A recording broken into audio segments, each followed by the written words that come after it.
Jadi yang kemarin sudah, ini gelombang kedua dengan 13 C, D, E. Ya. Topik seperti kemarin adalah karbohidrat ya. Jadi protein, jadi di biokimia itu ada metabolisme karbohidrat, protein, lipid ya, semuanya mempunyai kepentingan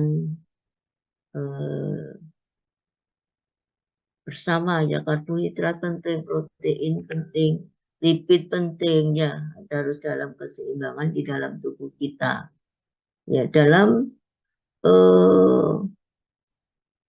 kepentingannya untuk tubuh ya, mempunyai peran masing-masing ya. Karbohidrat untuk apa, protein untuk apa, lipid juga untuk apa. Nah ini di dalam tubuh sudah dalam keadaan keseimbangan ya. Jadi kadar gula, karbohidrat itu kalau di dalam tubuh kan tidak ada kadar karbohidrat itu kan. Kadar gula berapa sudah di apa, sudah ada kan normalnya berapa.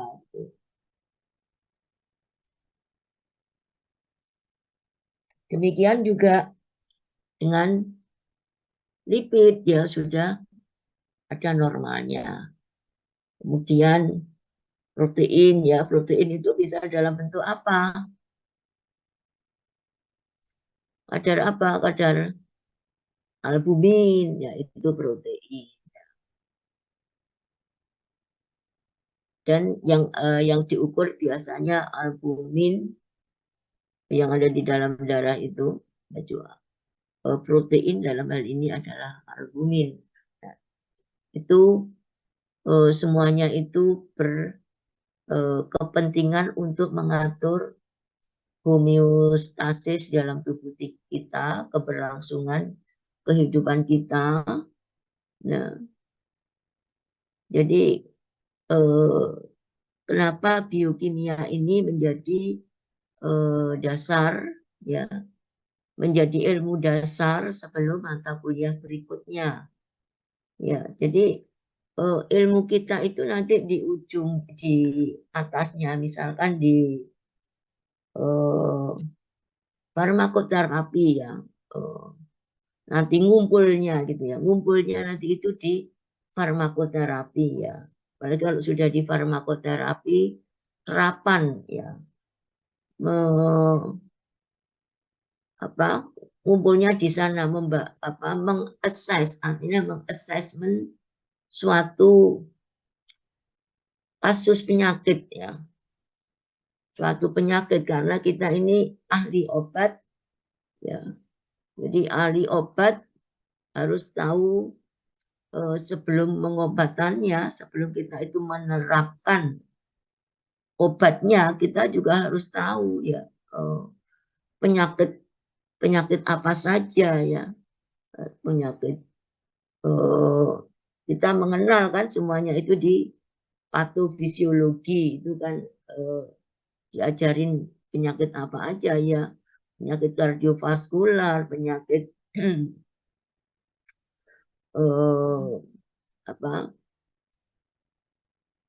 hormon itu istilahnya apa ya? Ya, bisa hipertensi, penyakit jantung, penyakit DM ya, dan penyakit-penyakit yang lain. Nah, itu semuanya itu terjadi, jadi penyakit itu terjadi karena pasti ada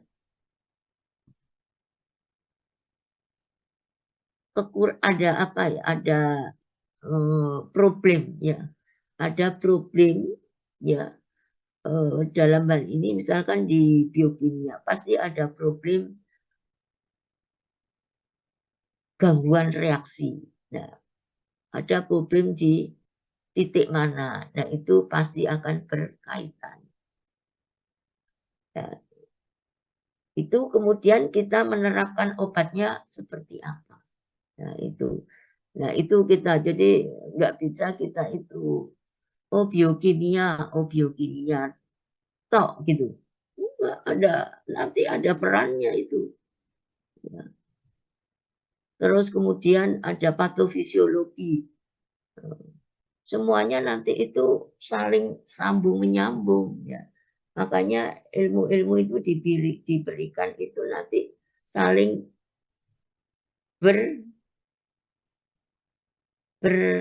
berkesinambungan. Jadi Pak ada apa linknya masing-masing ya. Ada linknya masing-masing. Kenapa penyakit harus tahu patofisiologi? Apa patofisiologi itu? Kan proses terjadinya penyakit. Bagaimana sih penyakit ini kok sampai terjadi? Kemudian nanti penerapan obatnya apa? Jadi obat-obat yang sudah dipelajari di farmakologi, nah itu juga bagaimana nanti penerapannya. Ya, tahu patofisiologinya seperti ini, berarti terapinya seperti ini. Nah, kemudian peran daripada biokimia, ya di dalam tubuh itu sangat syarat dengan reaksi kimia ya. Kita apa sepertinya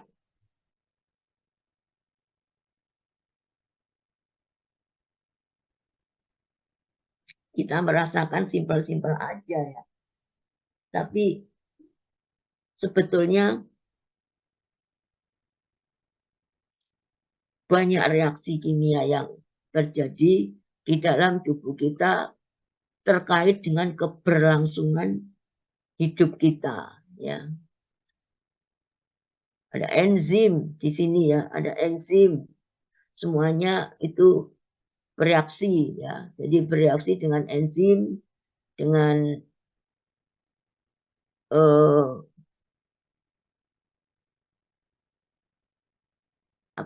dengan koenzim. Ya, itu koenzim sangat berperan dalam memetabolisme baik itu karbohidrat, lipid ataupun protein ya. Nah, itulah gambarannya kenapa biokimia ini nggak bisa lepas ya. Jadi nanti akan bertemu di mata kuliah di atasnya ya. Itu ya, itu sebagai awal aja ya. Jadi sebagai sebelum kita lanjutkan ke PPT ini nanti.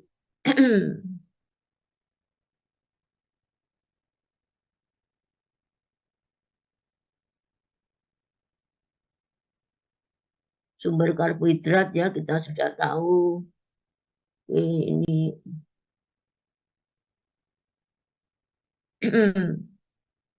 jadi dari CO2 ini melalui matahari bisa terbentuk karbohidrat ya, ini di SMA dan ini sekilas aja ya. Jadi dari CO2 dengan matahari menjadi karbohidrat, kemudian di dalam tubuh melalui respirasi ya, ini respirasi itu metabolisme ya, menghasilkan ATP. Inilah ujung-ujungnya itu adalah baik itu karbohidrat, baik itu protein, ya, baik itu lipid, ya. Kepentingannya adalah untuk pembentukan ATP, ya. Kemampuannya beda-beda, artinya kekuatannya juga beda-beda. Karbohidrat dibanding dengan lipid. Ya. Jadi misalkan ATP yang digunakan untuk aktivitas di otak, ya, itu maunya berasal dari karbohidrat, tidak bisa dari lipid. Kemudian kalau di jantung, maunya ATP itu diproduksi atau berasal dari lipid, nggak bisa dari karbohidrat.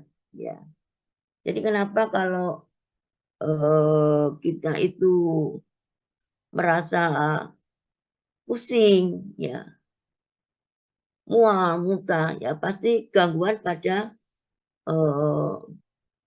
fungsi otak ya terkait karena kekurangan energi ya dalam hal ini karbohidrat ya.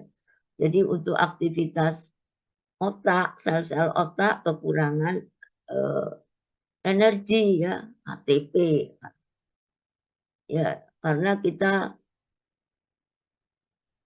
minim atau kekurangan karbohidrat ya.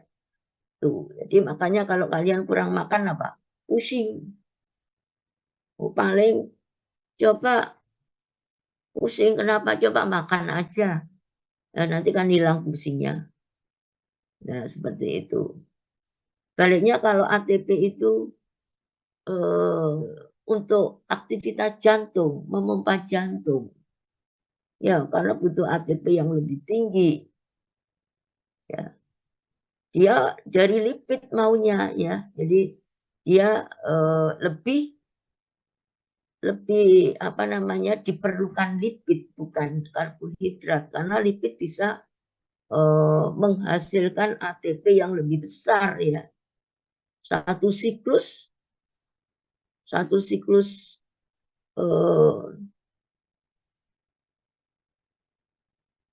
asam sitrat itu bisa menghasilkan kalau karbohidrat itu 38 tapi kalau lipid ya bisa ratusan ya bisa lebih dari 100 ya 100 berapa gitu ya. Nah, itu bedanya ya. Ya, protein kalau protein kan untuk pertumbuhan ya, untuk pertumbuhan ya. Kebutuhan asam-asam amino nah itu ya. Oke. Ya, oke lah, ini nggak usah struktur. Ini kenapa kimia organik itu juga diberikan? Ada kan hubungannya dengan kimia, biokimia ya. Syarat rumus ya, jadi reaksi-reaksi pasti berkaitan dengan kimia organik ya. Yang di martabak yang syarat dengan mekanisme reaksi kalau kimia organik kan. Bagaimana terbentuknya pembuatan metil salisilat misalkan penanganan praktikum metil salisilat dari apa dan apa mekanisme reaksinya bagaimana nah itu nah, ini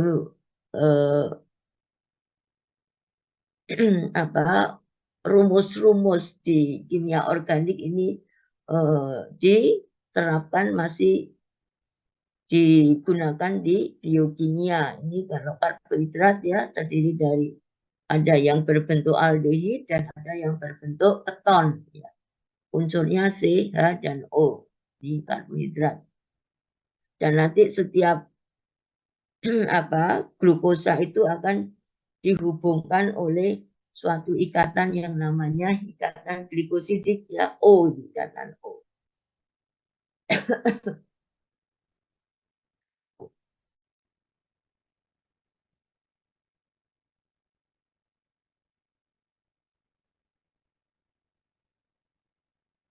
Jadi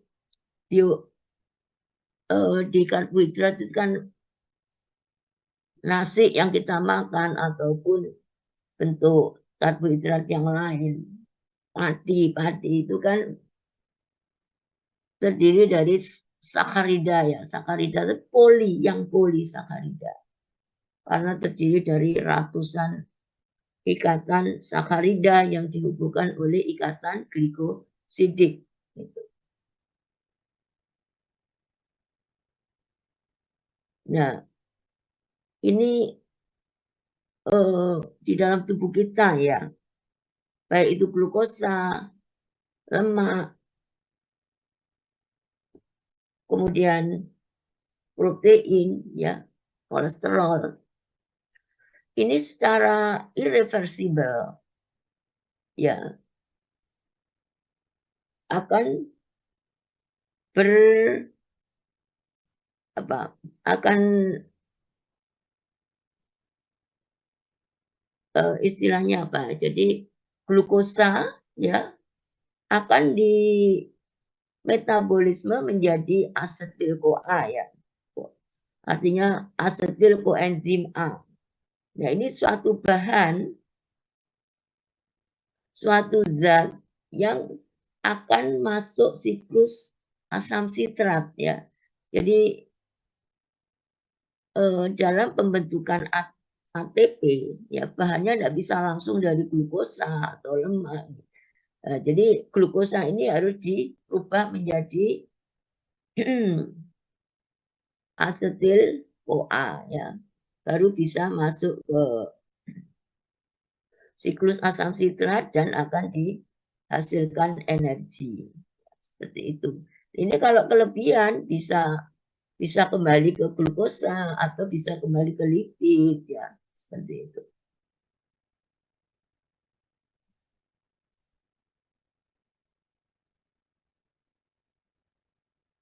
Ini klasifikasi karbohidrat ya, ada yang monosakarida, oligosakarida, dan polisakarida. Kenapa ini juga perlu kita ketahui, nanti ada yang dua monosakarida itu namanya apa gitu ya. Misalkan glukosa dengan fruktosa menjadi sukrosa, misalkan seperti itu. Kalau oligosakarida 2 atau lebih gugus biasanya 2 sampai 10 ya. Kalau oligosakarida. Kalau monosakarida ya misalkan glukosa ya paling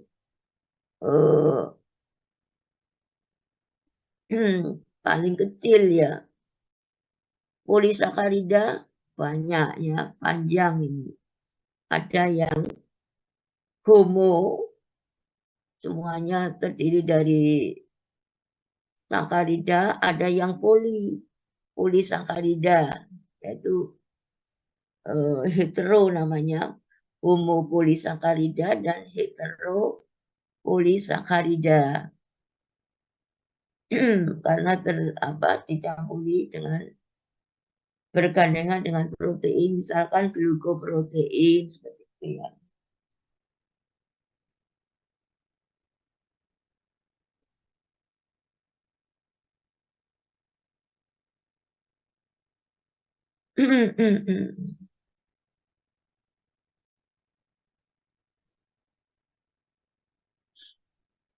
Ini kita ingat ya, ya itu sudah paham ada di ini alkohol dengan aldehid membentuk ini asetal. Alkohol ini suatu glukosa juga ya, terjadi ini yang berbentuk siklik. Kalau 5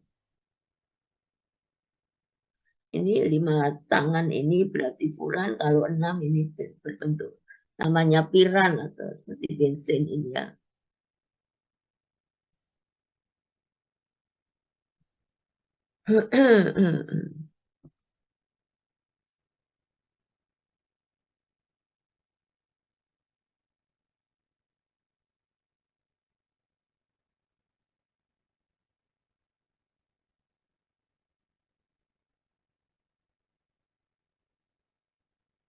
Nah, ini penggolongan ya.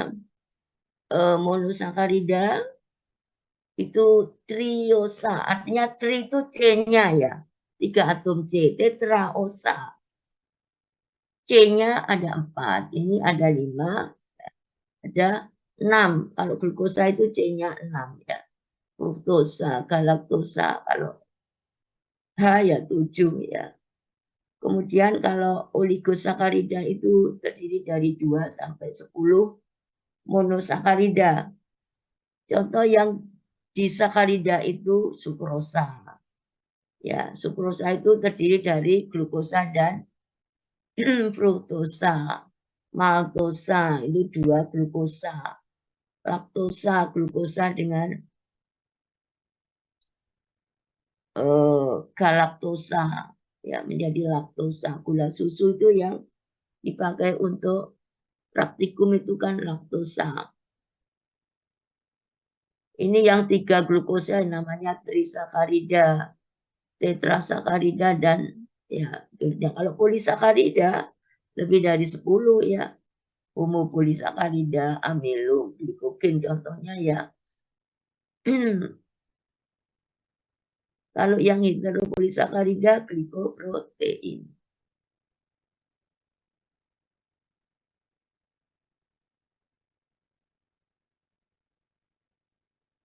Glukosa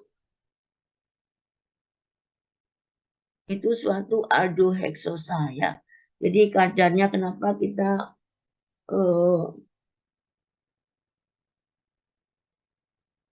perlu mengetahui ini ya, glukosa salah satu dari hidrolisa polisakarida yang paling kecil yaitu monosakarida itu adalah glukosa. Ya, glukosa sangat penting ya nanti dalam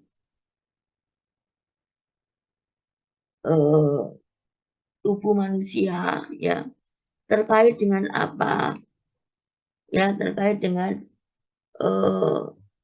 kalau kadar glukosa ya, kalau kadar glukosa ini sampai melebihi ya dari kadar normal ya akan berakibat tidak baik ya.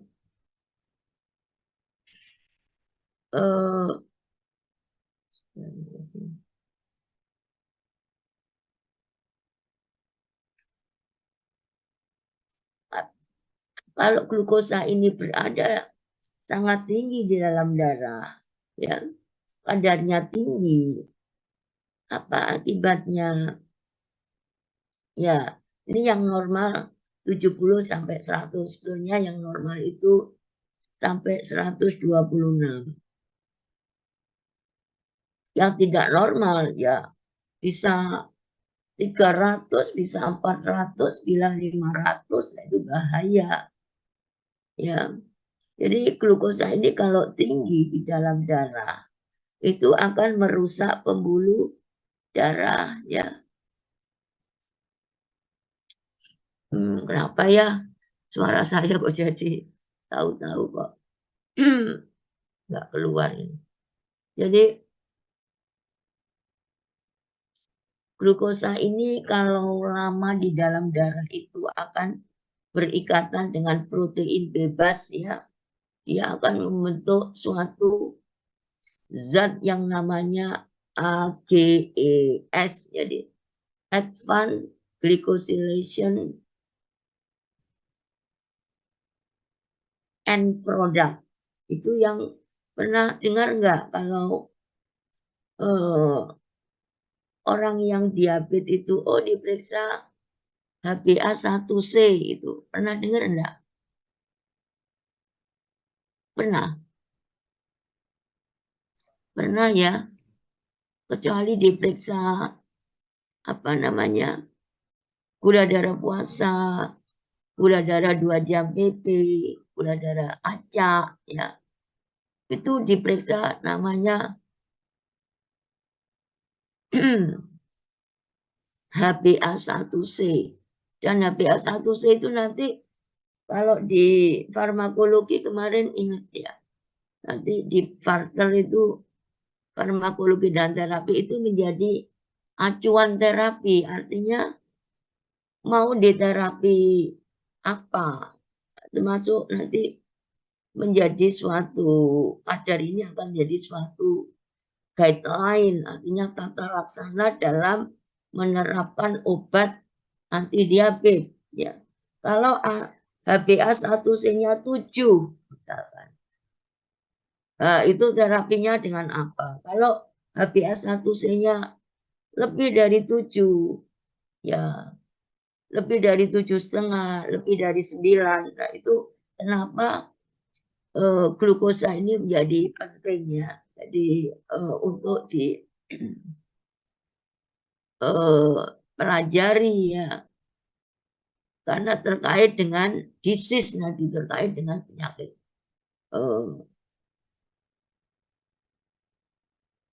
apa namanya marker ya, biomarker suatu penyakit seperti DM ya, DM itu ya, DM karena penyakit gula darah itu sangat, kalau tidak diterapi dengan cermat ya, dengan seksama, ya akan berdampak pada banyak penyakit lain, banyak komplikasi ya DM gitu ya. Nanti ada karbohidrat dalam klinik ya gitu. Gula ini kalau tinggi, sebenarnya seperti pada kalian ini kan masih normal ya, pabrik insulinnya masih normal ya. Itu kalau kelebihan gula darah, glukosa ini di dalam darah akan disimpan menjadi gula otot, namanya glikogen ya. Ya. Oleh apa? Oleh hormon insulin. Ya. Kalau orang diabetes kenapa? Ini pabriknya ini mengalami kerusakan ya, atau produksinya walahan, akhirnya mesinnya rusak ya, gambarannya seperti itu. Atau hasilnya ada tapi kualitasnya nggak bagus ya, namanya insulin resisten. Atau reseptornya insulin ini yang ada di tubuh tidak bagus ya, bisa akan menyebabkan tidak punya insulin ya. Insulin ini tidak bisa mengubah glukosa menjadi glikogen, gula otot disimpan di dalam otot. Nah, kalau kita, kenapa disimpan ya? Untuk cadangan ya, untuk depo. Jadi kalau kita puasa ya, misalkan puasa eh, puasa apa, kemudian dalam keadaan puasa itu kita kan juga tetap beraktivitas, butuh ATP kan ya. Jadi pasti glukosa didapatkan dari mana? Dari glikogen. Glikogen dipecah ya oleh suatu hormon, namanya hormon glukagon, bukan insulin, untuk dipecah menjadi glukosa kembali. Ya, glukosa terus diubah menjadi asetil CoA. Ya, terus eh, dihasilkan ATP ya, untuk aktivitas tubuh kita ya, seperti itu ya. Jadi glukosa itu.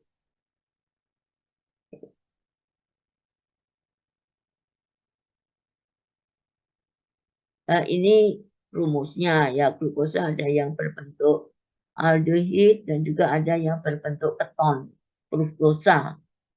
Kalau ini aldehid ya.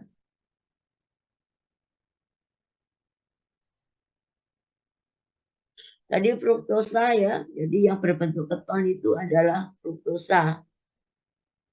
Kalau glukosa itu berbentuk aldehid, ya ini kalau fruktosa lebih manis daripada fruktosa. Nah, sukrosa malah lebih manis lagi. Seperti gula yang kita makan itu, gula tebu, sukrosa. Galaktosa, gula susu, laktosa, ya itu kan gula untuk campuran puyer. Kalau kalian praktek itu, SL-nya barba sakarum laktis itu, gula laktosa itu. Itu suatu aldoheksosa ya. Oh,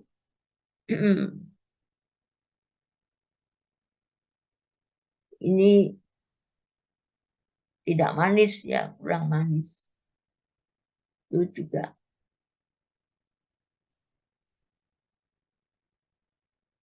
Nah, ini glukosa bisa menjadi glukopiranosa di bulan apa,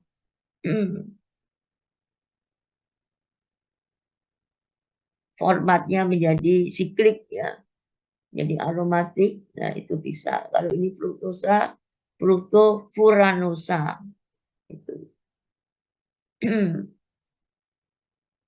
Kalau ini bentuk struktur seperti bensin, ini yang berbentuk piran, sehingga kalau ini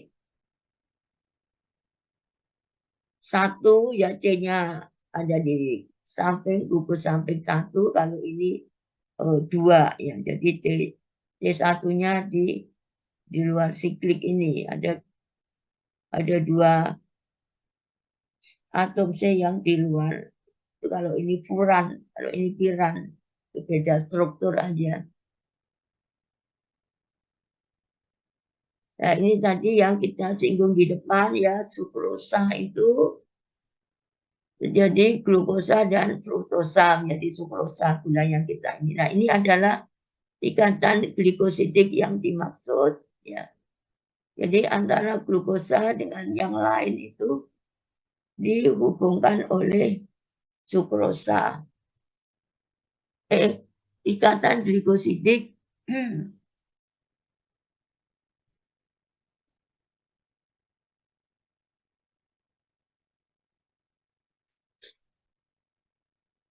ikatan glikosidik ini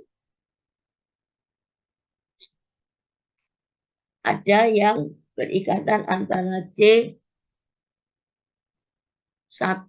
dan C4.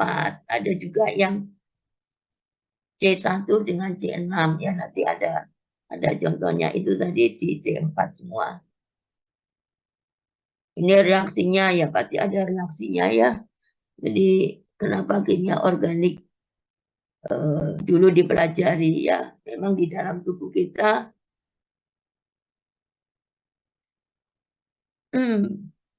banyak reaksi kimia. Di luar pun juga sukrosa ini akan dibuat seperti ini ya. Ikatan glikosidik tadi ya,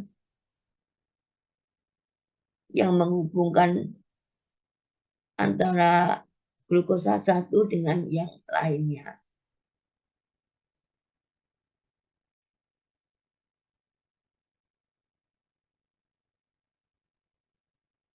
Ini sukrosa, gula tebu ya, atau bit, itu gula bit. Ini polisakarida. Polisakarida terdiri dari homo dan hetero ya. Kalau hetero ada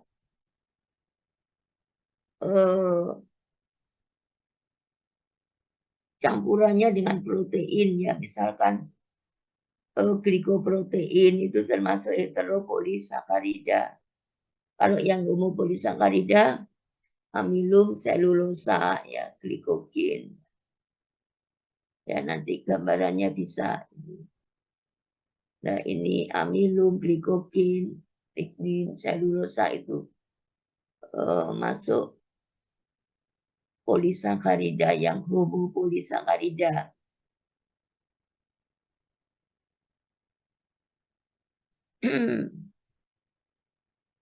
Maltosa ya tadi dua ya, jadi dua glukosa itu kalau disambung itu menjadi maltosa ya, satu dihubungkan oleh ikatan glikosidik ya. Jadi makanan yang kita makan itu ya, jadi dihidrolisis ya. Jadi karbohidrat itu dihidrolisis oleh amilase ya. Itu menjadi menjadi maltase, kemudian oleh enzim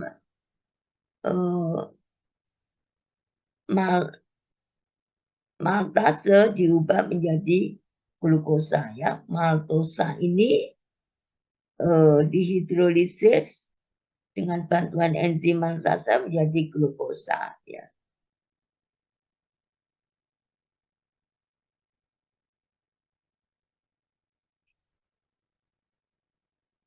Ini gambarannya tadi dua ini ya. Gula susu ya banyak di ibu yang sedang menyusui itu produksi, makanya makan banyak. Ya, nanti kalau nggak makan banyak, asinya nggak produksi. Nah, seperti itu. Makanya karena itu karbohidrat diperlukan untuk laktosa ya, produksi gula susu.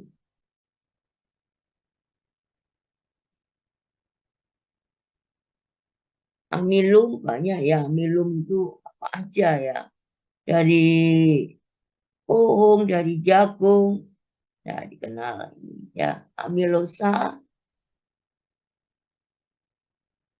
amilopektin itu suatu homopolisakarida. Tapi kalau amilopektin bedanya dengan amilosa ini hanya terletak pada ikatan glikosidik ya.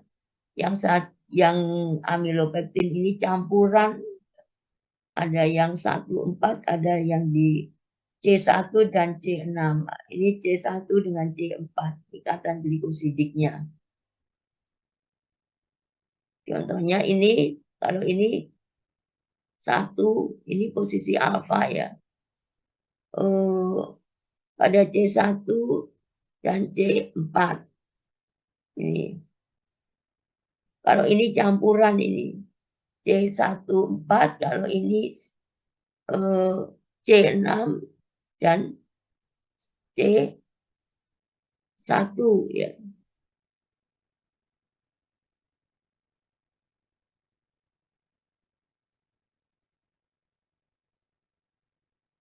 Jadi campuran ini bedanya ya, amilopektin dengan amilosa.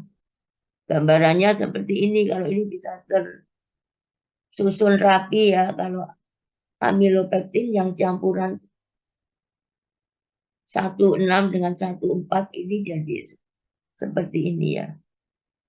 Lebih cabang-cabang.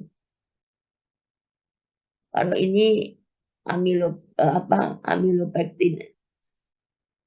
Amilum kalau ini rapi, dia semuanya 1,4. Ini 1,4 ya, panjang. Nah, ini bedanya di glikogen sama ya, termasuk yang homopolisakarida.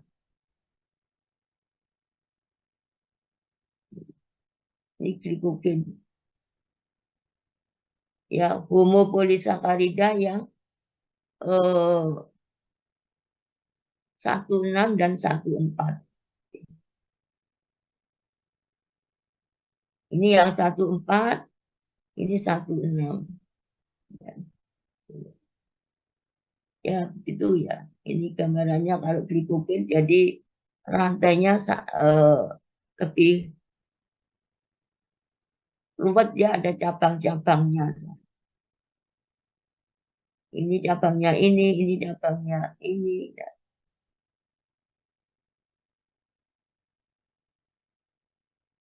Selanjutnya selulosa. Ini adanya di tumbuhan ya, kalau selulosa itu di yang hanya bisa mencerna itu hewan ya, manusia tidak bisa mencerna ya, karena tidak punya enzim selulase ya ini. Kalau selulosa ini bisa dicerna oleh hewan, makanya dia hewan itu makanannya kan apa serat-serat yang dari padi itu namanya damen itu ya, itu bisa tebu, nah itu serat-serat karena dia lebih kuat ya.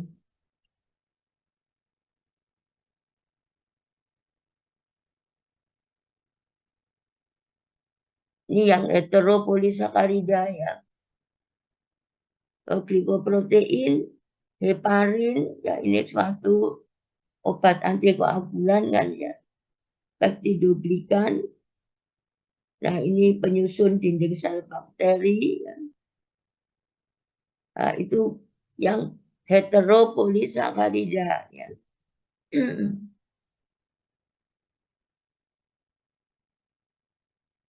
Oke ya. Nah ini sekedar apa?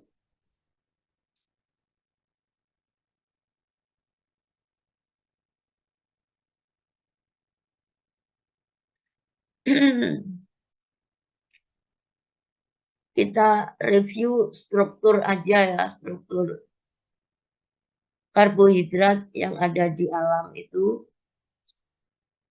dan jenis-jenisnya. Nah, itu perkenalan aja.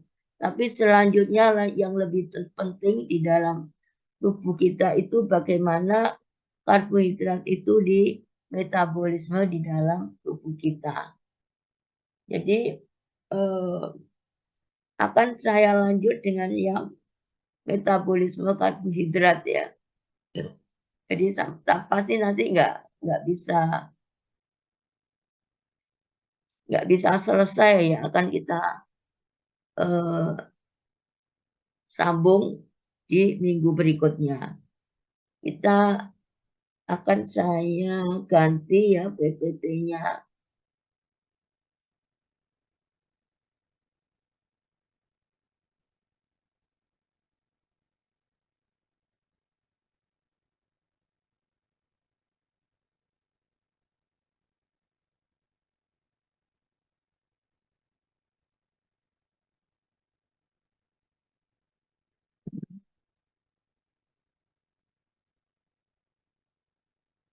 Bentar belum saya buka ya.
Oke, jadi selanjutnya kita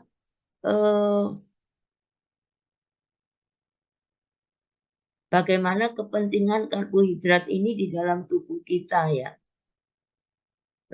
khususnya untuk pembentukan energi ya, dan kepentingan di dalam me, apa, menilai atau mengakses, menilai, mengevaluasi kadar gula itu di dalam tubuh. Ya. Kalau dikaitkan dengan kondisi klinik ya, jadi glukosa ini ya, jadi akan bisa dirubah menjadi pirufat ya. Jadi kita nggak bisa glukosa langsung asetil CoA, nggak bisa.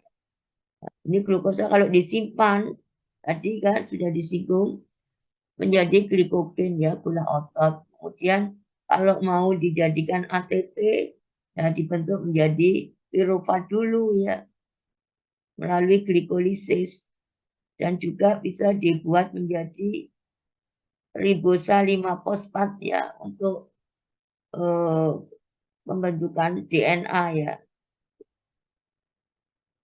melalui oksidasi, melalui trifosfat. Nah, tadi sudah ya. Ini glukosa polisakarida oleh amilase menjadi maltosa. Maltosa di dalam usus oleh enzim maltase ya akan dirubah menjadi glukosa, 2 molekul glukosa ya. Karena maltosa itu kan dari tadi kan sudah disinggung, makanya kenapa tadi diperkenalkan di depan ya. Jadi maltosa di dalam usus halus ya, kemudian dipecah oleh maltase menjadi glukosa, kemudian diserap ya, diserap oleh usus masuk ke dalam darah ya. Ya, kemudian nanti selanjutnya dalam pembentukan ATP dia melalui proses glikolisis. Ada yang nanti pembentukan asetil CoA gitu ya.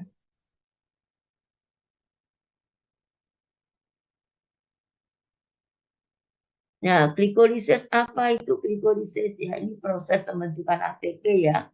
Jadi bermula dari glukosa itu melalui dipecah dalam menjadi piruvat ya dalam proses glikolisis ya.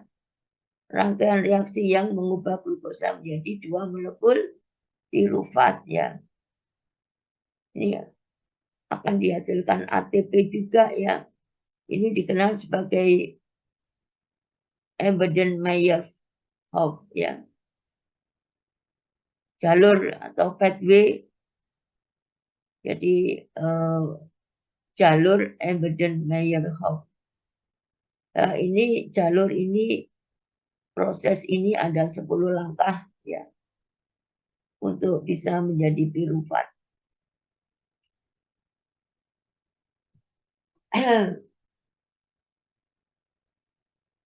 Ya, ini glukosa ya melalui 10 reaksi ya akan dibentuk piruvat ya. Hasil akhirnya ya kalau anaerobik ini laktat. Kalau aerobik normal ini CO2 dan H2O ya. Kalau anaerobik di organisme ya hasilnya bisa etanol.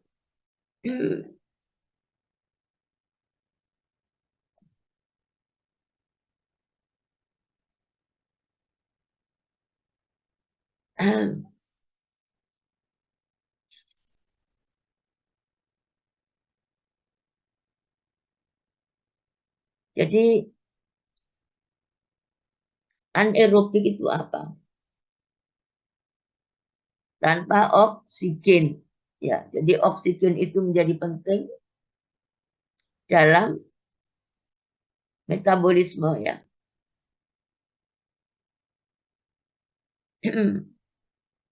Jadi kenapa kalau kita itu kalau kadang-kadang itu terjadi apa ya di dalam tubuh kita itu sakit semua gitu ya.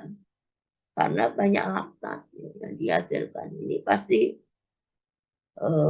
yang kurang olahraga itu ya. Itu metabolisme jadi aerobik. Tapi kalau orang yang rajin olahraga pasti badannya menjadi enak. Jadi enteng ya kan gitu ya. Itu karena dia uh,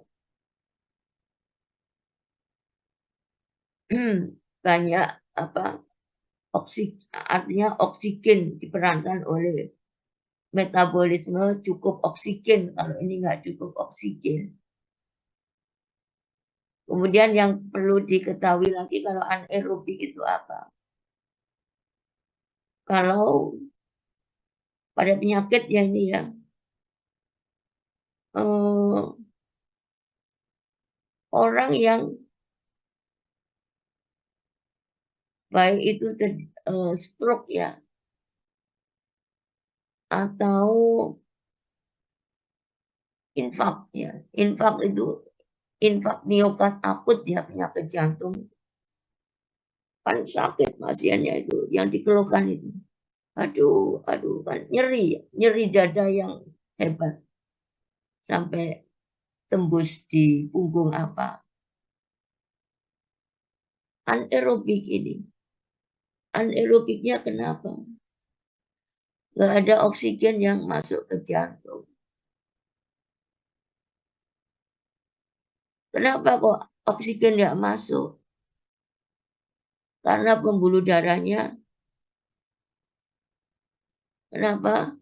Buntu. Ya, kenapa kok buntu?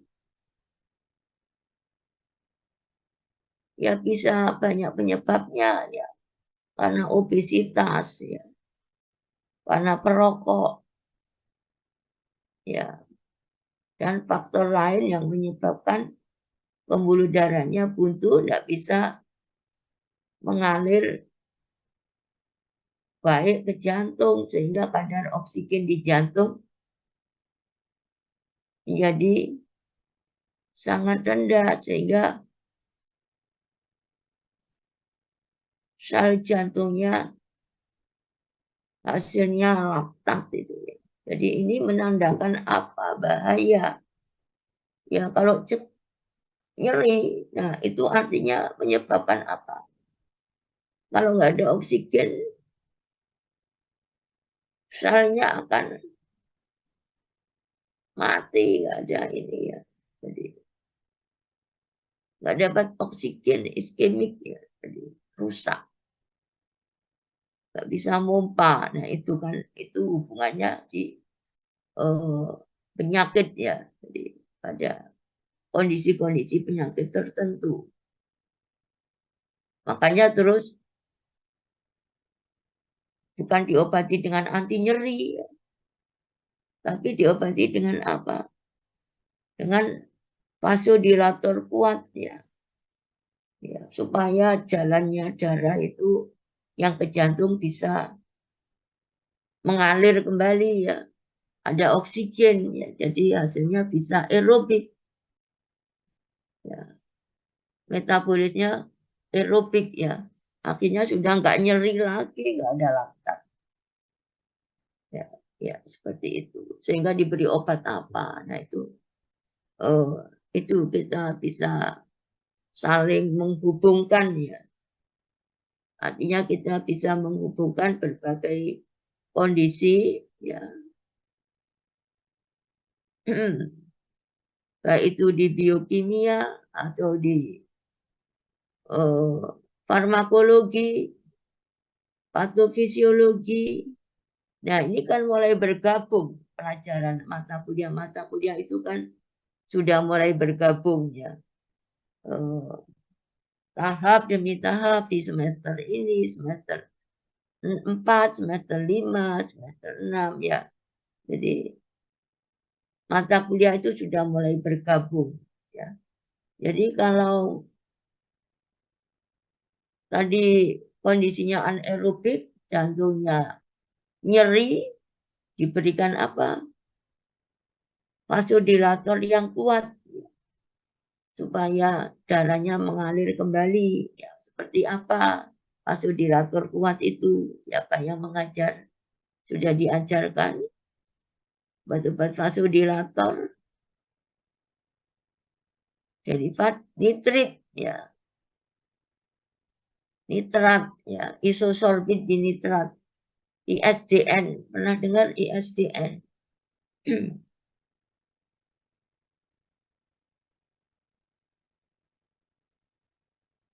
Nah, itu ya. Di tahap ini perlu ketahui ya.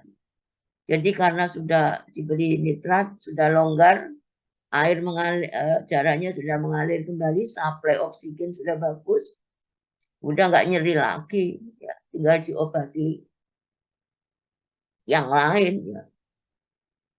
Diberikan antiplatelet, diberikan antikoagulan, diberikan antihipertensi, diberikan antilipid yang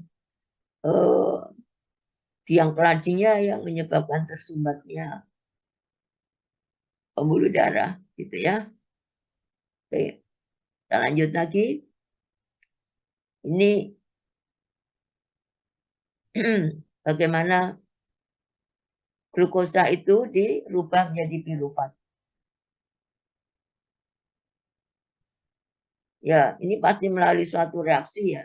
Ini namanya reaksi biokimia. Glukosa butuh ADP ya, butuh enzim ya, butuh NADH, butuh pirufat ya. Itu, apa? Pirofosfat kok pirufat. Itu akan dihasilkan pirufat ya, juga dihasilkan 2 ATP, 2 NADH. Nah, ini. NADH ini juga molekul berenergi ya. Ini malah nilainya 1 molekul NADH ini nilainya 3 ATP. Jadi kalau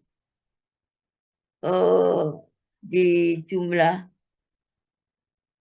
ininya ATP-nya 2 dan 6, 8 ya.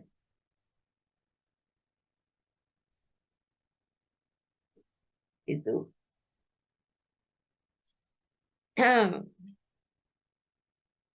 Nah, kita ke proses glikolisis, namanya proses glikolisis ya. Jadi sebelum menjadi asetil-CoA, pertama itu harus glikolisis dulu. Di mana di dalam glikolisis ini ada 2 tahap. Di ruangan yang ini, di biru ini, dan di yang kuning ini. Yang di biru ini namanya proses yang sifatnya investasi ya. Fase investasi energi. Jadi di sini kita butuh ATP ya, dia ada ATP. Di dalam tubuh ada stok ATP ya. Jadi dia malah memerlukan ATP di tahap ini. Jadi glukosa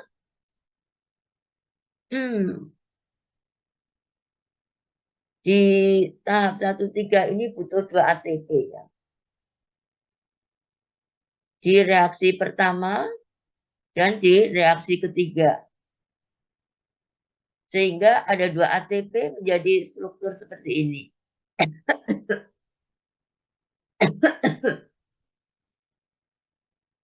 Namanya menjadi fruktosa ya, menjadi bentuk keton.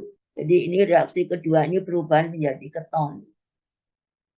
Kemudian di reaksi ketiga ini dimasukkan 2 fosfat ya, 2 ATP sehingga yang satu di atom C yang ke-1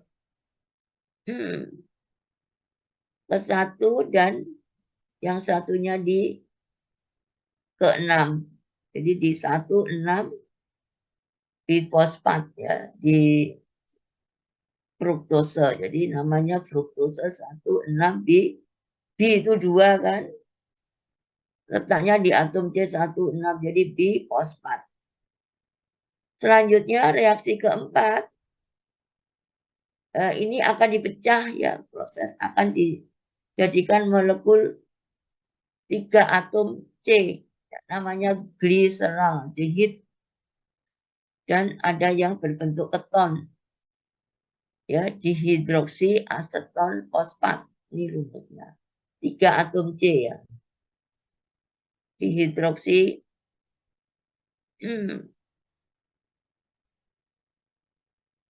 aseton fosfat dan satunya gliseraldehid 3 fosfat ya di atom C yang ketiga.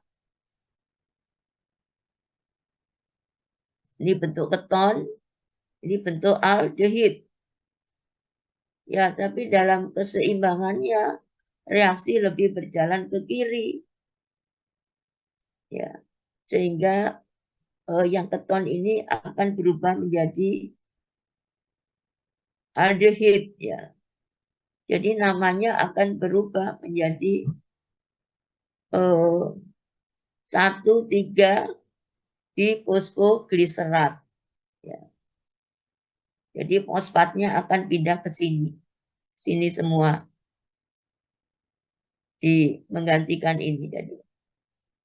Nah, ini menjadi awal dari proses.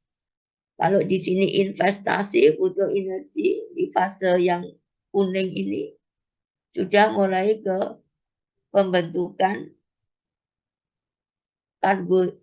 ATP, mulai menghasilkan ATP ya.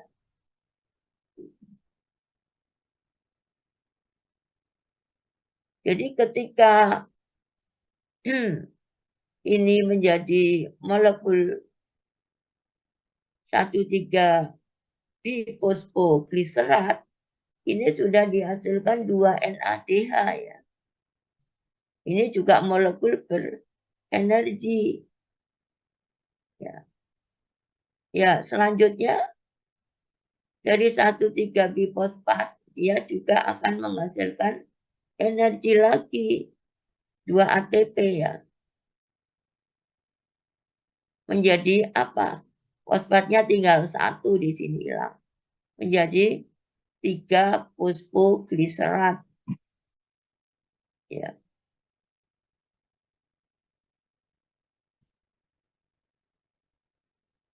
Selanjutnya proses glikolisis ya yang pada fase produksi generasi ini. Fosfogliserat ini tadi direaksi ke 8 dan 9 itu akan membentuk suatu struktur atau molekul fosfoenol pirufat yang mulai terbentuk pirufat di sini ya.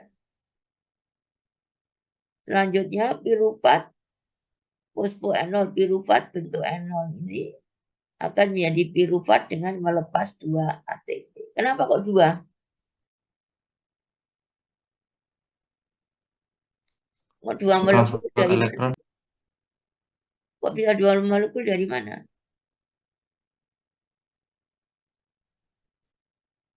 Transport elektron. Gimana? Kenapa? Dari transport elektron untuk transport elektron.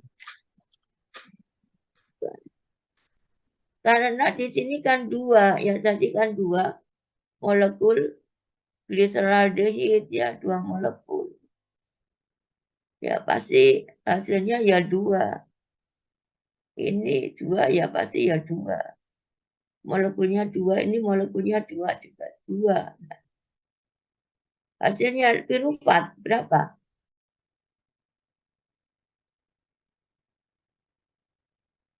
Pirufatnya berapa? Ya 2 molekul pirufat ya. Pirufatnya juga 2. Itu.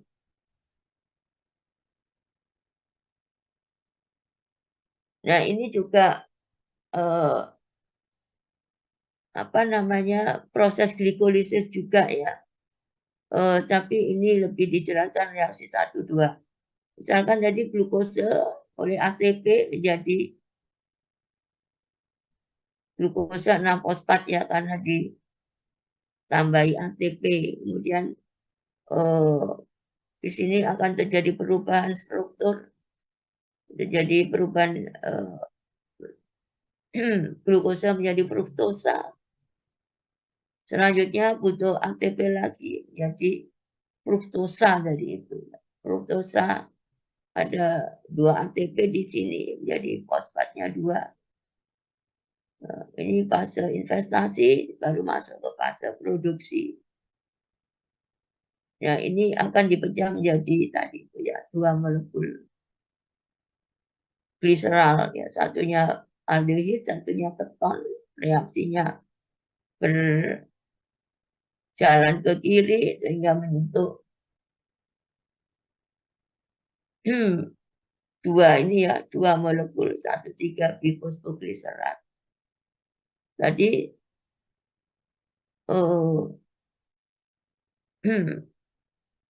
ini menjadi ini sudah menghasilkan Na2DH ya, 2NADH.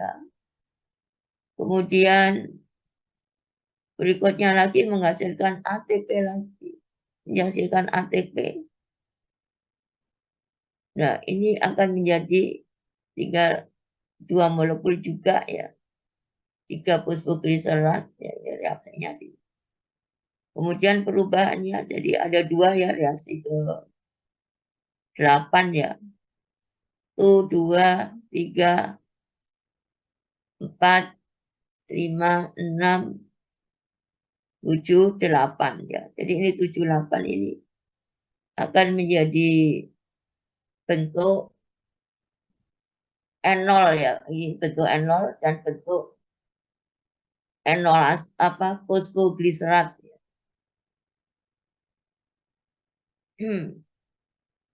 Ini dari 3, ini hanya berubah posisi aja. Dari atom C3 menjadi atom C kedua. Jadi perubahan struktur ya, tadinya di posisi 3 menjadi 2 baru membentuk N0 fosfat ya. Ya, fosfo N0 pirufat. Ya, fosfo N0 pirufat ya. Menjadi pirufat ini juga menghasilkan ATP. Nah, ATP ini dalam reaksi ini karena tadi investasi, nah sudah punya hasil ini dalam proses ini akan dikembalikan ya, sehingga menjadi ada yang namanya reaksi itu namanya impas atau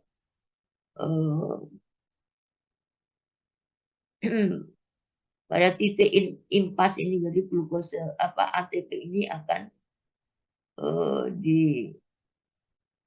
dikembalikan gitu ya. Jadi hasilnya tinggal 2 ATP, netnya itu. The net gain for glycolysis adalah 2 ATP. Gitu. Tapi kalau di nilai keseluruhan, ini ada NADH2, ini ada 6, ini ada 2, ya sehingga ada 8. Tuh.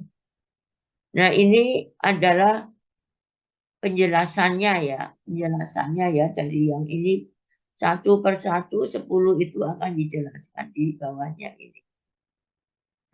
Nah, ini merupakan 2 ATP memecah gula eksosa menjadi molekul triosa. Jadi di tahap persiapan kan ya, itu prosesnya ini. Kemudian tahap pengembalian ya, tadi ada dihasilkan 4 ATP. Ya, ini pada tahap produksi tadi ada 4 ATP kan. 2 kali tadi, 2 molekul pirufat dan 2 molekul NADH ya. Ini 4 ATP, 2 dengan 2 kan 4 ya.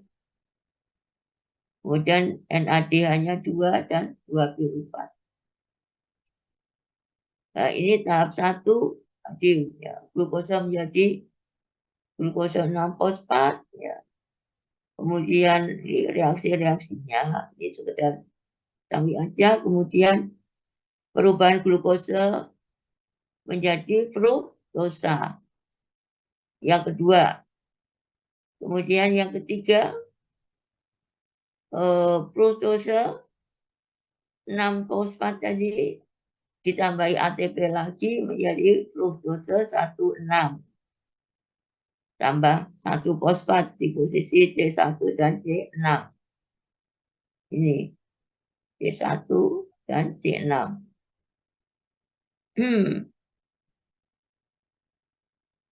Kemudian di 4 ya, jadi terjadi pembentukan gliseraldehid ya. Trio terjadi glukosa bentuk 3C ya, namanya gliserol kan ya. Kalau 3 itu gliseraldehid dan bentuk keton ya, dihidroksi aseton fosfat dan gliseraldehid 3 fosfat. Sehingga reaksi kelima ya tadi perubahan ini ya, keseimbangan ini akhirnya bergeser kemana? Ke sini ya, ke bentuk gliseraldehid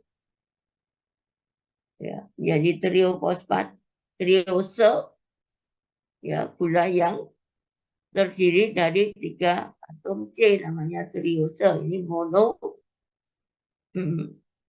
glukosa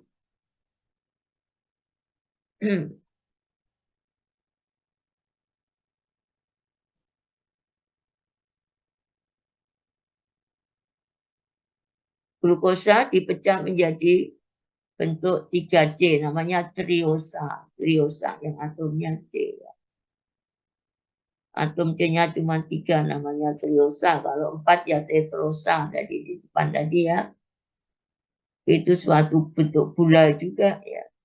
Ini reaksi kelima, kemudian reaksi keenam bagaimana? Ya, terjadi gliserol 3 fosfat menjadi gliseraldehid, ditambah menjadi bifosfat ya, akhirnya dalam keseimbangan menjadi gliseraldehid, fosfatnya menjadi 2, reaksi ke-6. Nah, ini juga dihasilkan NADH kan tadi. Nah, ini menghasilkan ATP sudah mulai ya. Nggak butuh, kalau butuh itu di sini. Tapi kalau di sini pasti menghasilkan. Ini menghasilkan ATP ya. Jadi 1,3 bifosfat ini menjadi 3 fosfoglycerat ini menghasilkan ATP ya. Ini reaksi ke-7. Reaksi ke-8 ya. Untuk pembentukan enolase tadi berubah ya, harus berubah menjadi jadi gliserat, menjadi berubah posisi dulu dari posisi C nomor 3 menjadi C nomor 2 untuk nanti berubah ke enol, enolase, untuk enolase supaya. Jadi ini sudah terbentuk fosfoenol pirufat ya. Mulai terbentuk pirufat, fosfoenol pirufat. Dan pembentukan fosfoenol pirufat menjadi pirufat juga dihasilkan ATP. Nah ini mekanisme reaksinya ya, jadi tahap ke-10 ya. Nah, ini dalam suatu siklus keseluruhan gambarkan seperti ini. Glukosa menjadi glukosa 6 fosfat, fruktosa 6 fosfat, kemudian menjadi apa? Fruktosa bifosfat ya. Kemudian di sini menjadi triosa, gula triosa. Kemudian menjadi keseimbangan ke sini menjadi bifosfat. Fosfatnya menjadi berhenti. Jadi bifosfat gliseraldehid bifosfat, fosfoglyceraldehid bifosfat. Ini menjadi ini dihasilkan ATP. Jadi ATP itu pada reaksi ke dihasilkan ATP pada reaksi keberapa dan keberapa? Ke-9 dan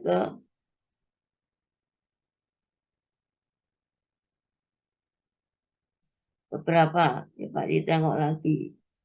Ke-10 ya. Ke-10 dan ke-7 ya. Pada reaksi ke-7 dan ke-10. Ini pembentukan pirufat ini dihasilkan ATP. Ini ke-7, 10.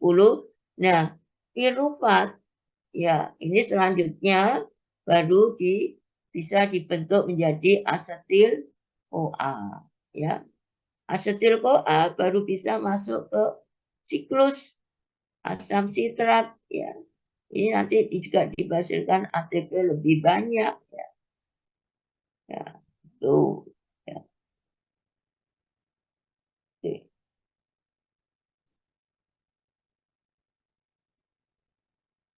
Nah, ini kita lanjut. Kita ada sampai jam berapa ya?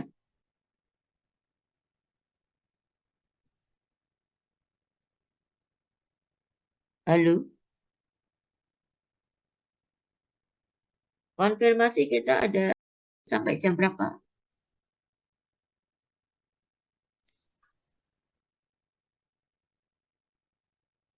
8, 8.40.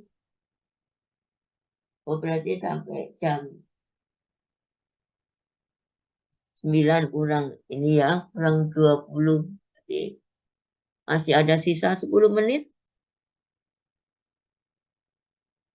Oke, kalau ini sisa lanjut besok. Jadi saya mau ini coba. Jadi bagaimana hasil ATP yang di...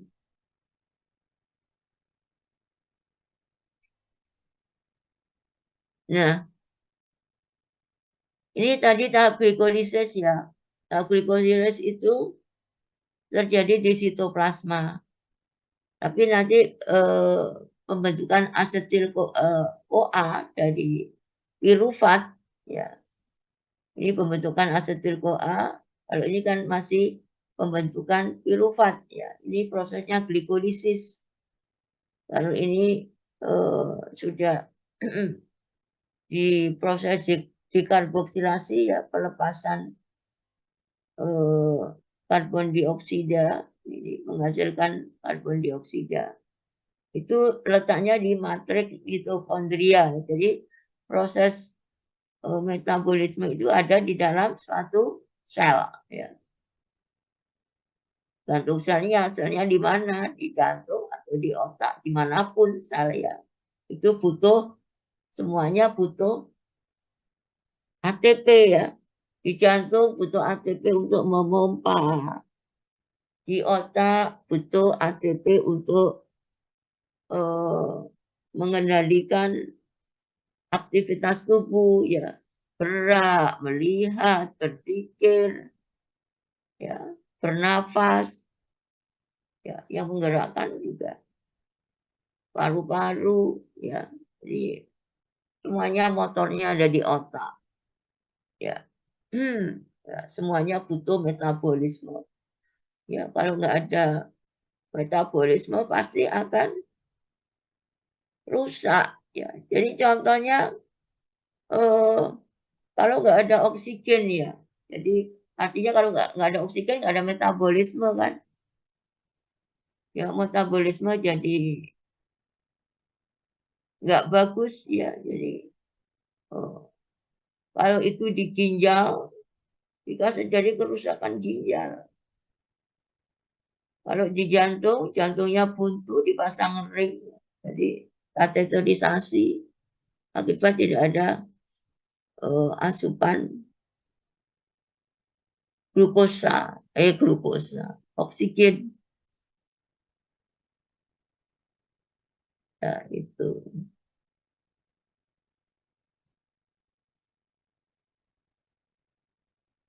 Nah, tadi hasilnya kan 2 ATP, 2 NADH, ini netnya ya sudah. Tadi yang tadinya kan hasilnya kan 4 berapa? 4 ya. Kemudian ada fase pengembalian istilahnya. Sehingga tinggal 2 ATP, 2 NADH, 2 asam pirufat. Gitu. Nah, selanjutnya nanti di besok itu kita lanjutkan besok aja ya.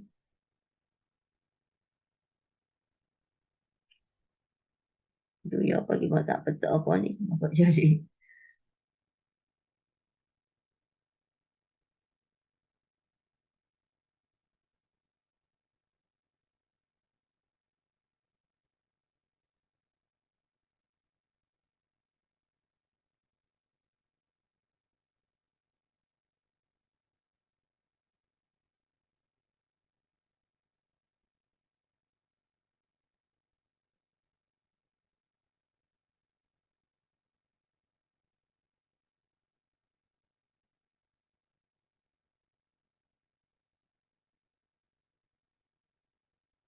Gimana nih yo?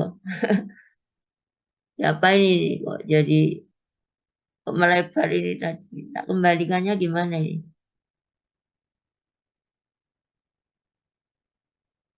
Ulangi ya.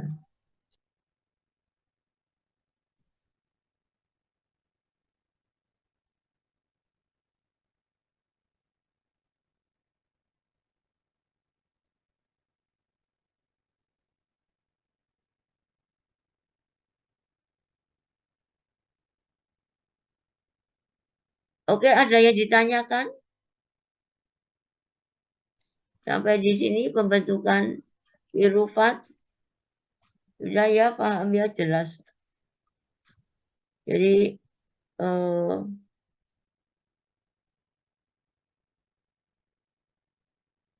untuk karbohidrat ini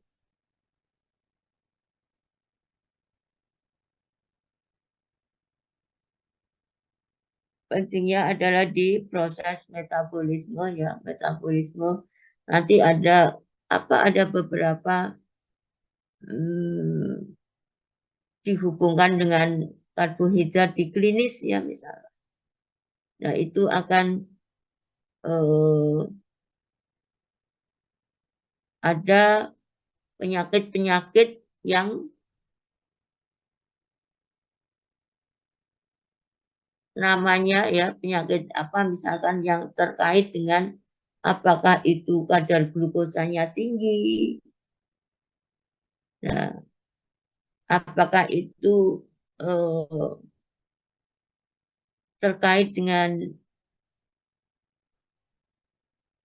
apa perubahan ya artinya dengan enzim ya misalkan perubahan dari eh, pembentukan galaktosa yang akan menyebabkan apa. Kemudian pada anak kecil terjadi gangguan perubahan apa menjadi apa itu nanti terjadi beberapa penyakit ya penyakit tertentu terkait dengan baik itu gangguan enzimnya, baik itu gangguan koenzim atau gangguan reaksi yang tertentu yang menyebabkan proses metabolisme ini berjalan tidak baik ya menyebabkan suatu gangguan ya.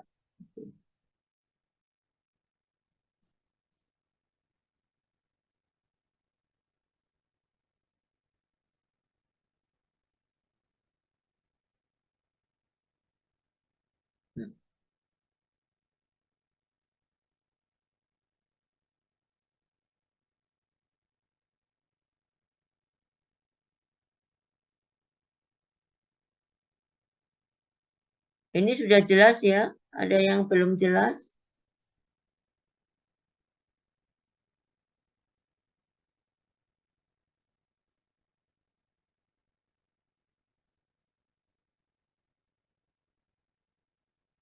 Baik, kalau sudah ada yang ditanyakan atau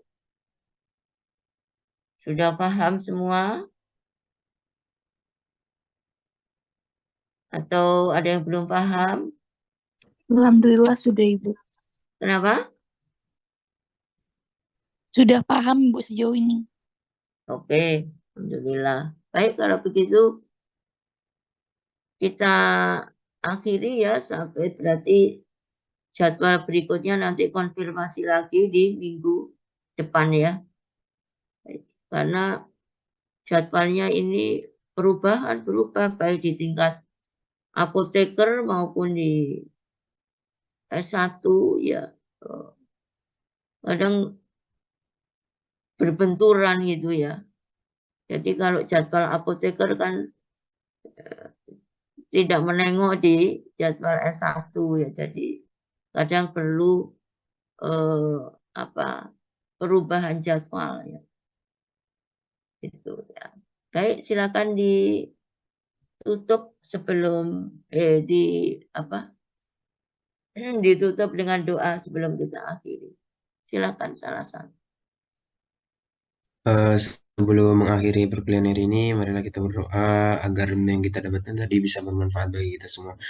Berdoa dimulai. Bismillahirrahmanirrahim. Subhanakallahumma wa bihamdika asyhadu an la ilaha illa anta astaghfiruka wa atubu ilaik. Doa selesai. Ya, baik. Terima kasih atas perhatiannya. Saya minta maaf ya kalau ini suara saya ada gangguan gini.